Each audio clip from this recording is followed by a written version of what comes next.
अस्सलामुअलैकुम वरहमतुल्लाहि वबरकातुहू। प्यारे दोस्तों, मैं हूं अब्दुर्रहमान अली और आप देख रहे हैं हमारा यूट्यूब चैनल इल्म और अमल।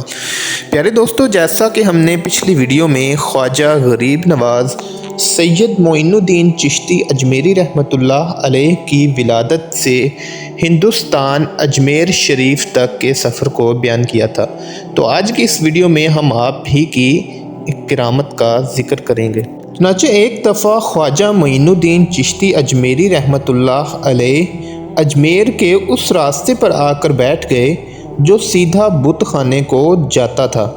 क्या देखते हैं कि 11 लड़कियां ढोलकी बजाती हुई हाथों में लड्डू का थाल पकड़े बुत कदे की तरफ जा रही हैं।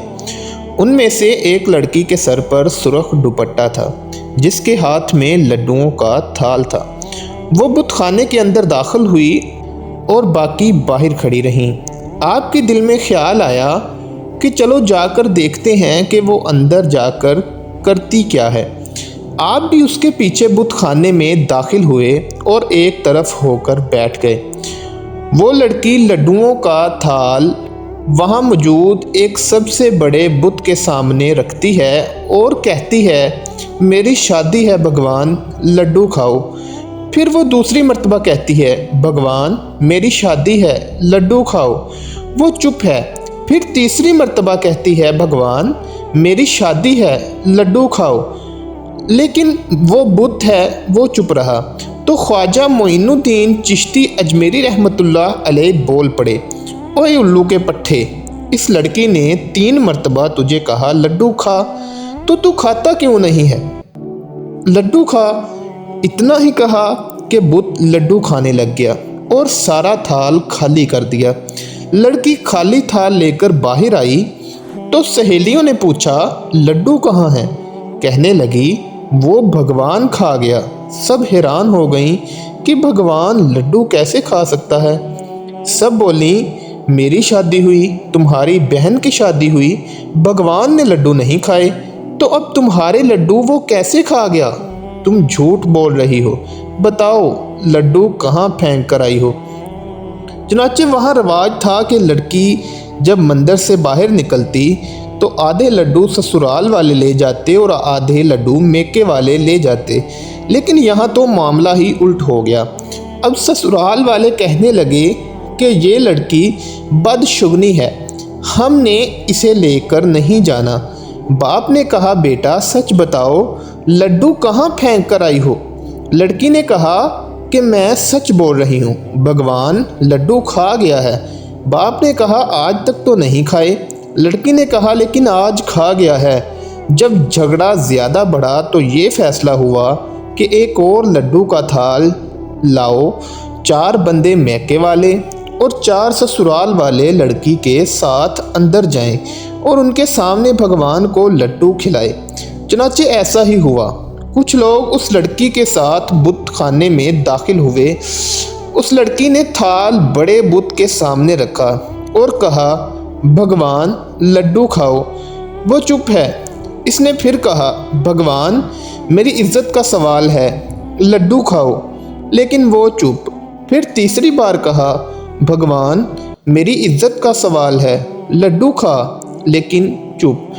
उसके बाद ससुराल वालों ने कहा कि देखा, हम ना कहते थे, ये झूठी है, हमें नहीं चाहिए ऐसी दुल्हन, हम इसे नहीं ले जा रहे।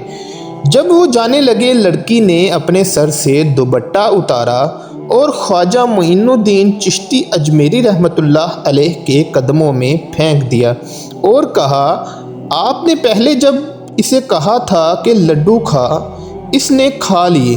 अब मेरी इज्जत का सवाल है, आप इससे कहें कि लड्डू खाए, वरना मेरी शादी ख़त्म हो जाएगी। ये देखकर आप अपनी जगह से उठ खड़े हुए। सब देखकर हैरान हो रहे थे कि ये क्या माजरा है। आप उठे और फरमाया, ओए उल्लू के पट्टे, पहले लड्डू खा गया था, अब क्यों नहीं खा रहा? चल लड्डू खा। ये कहना था कि वो सारे के सारे लड्डू खा गया और थाल खाली कर दिया। یہ دیکھ کر سب ششدر رہ گئے، حیران ہو گئے کہ یہ کیسے ہو سکتا ہے۔ وہ سب آپ کے پاس آئے اور آپ کے قدموں میں گر گئے اور کہا بھگوان وہ نہیں، بھگوان تو یہ بابا ہے۔ خواجہ معین الدین چشتی رحمۃ اللہ علیہ نے اپنے کانوں کو ہاتھ لگایا اور فرمایا نہ وہ نہ میں بھگوان ہوں۔ سجدہ کر کے کہا الحمدللہ، وہ اللہ ہی ہے جو سب سے بڑا ہے، یہ تو پتھر اور بے جان ہے، اس سے کیا مانگتے ہو؟ اس سے مانگو جو کل جہانوں کا رب ہے۔ اس کے بعد آپ نے ان سب کو اسلام کی دعوت دی، وہ سب آپ کے دست حق پر کلمہ پڑھ کر مسلمان ہو گئے۔ اسی طرح یہ واقعہ سننے کے بعد لوگ جوک در جوک آپ کی خدمت میں حاضر ہو کر اسلام قبول کرنے لگے۔ آپ نے اسلام کی دعوت و تبلیغ کا سلسلہ شروع کر دیا اور دیکھتے ہی دیکھتے ہزاروں کی تعداد میں لوگ مسلمان ہو گئے۔ اس کے بعد سے ہی آپ کی کرامات کا سلسلہ شروع ہوا اور لوگ جوک در جوک آپ کے ہاتھ پر بیعت ہو کر اسلام میں داخل ہونے لگے۔ یہ نئی صورتحال بہت سارے ہندو مذہب کے لوگوں اور خاص کر راجاؤں کے لیے پریشانی کا باعث بن گئی۔ تو پیارے دوستو، یہ تھا خواجہ معین الدین چشتی اجمیری رحمۃ اللہ علیہ کی زندگی کی بائیوگرافی کا پارٹ نمبر 2۔ آگے آپ کے ساتھ انا ساگر جا کر کیا واقعہ پیش آیا، ادھر آپ نے کیا کرامات سر انجام دیں، یہ سب جاننے کے لیے سیریز کے پارٹ 3 کا انتظار کیجیے۔ ویڈیو اچھی لگی ہو تو ویڈیو کو لائک، شیئر اور کمنٹ میں پارٹ 3 لازمی لکھیں۔ والسلام، جزاک اللہ خیرہ۔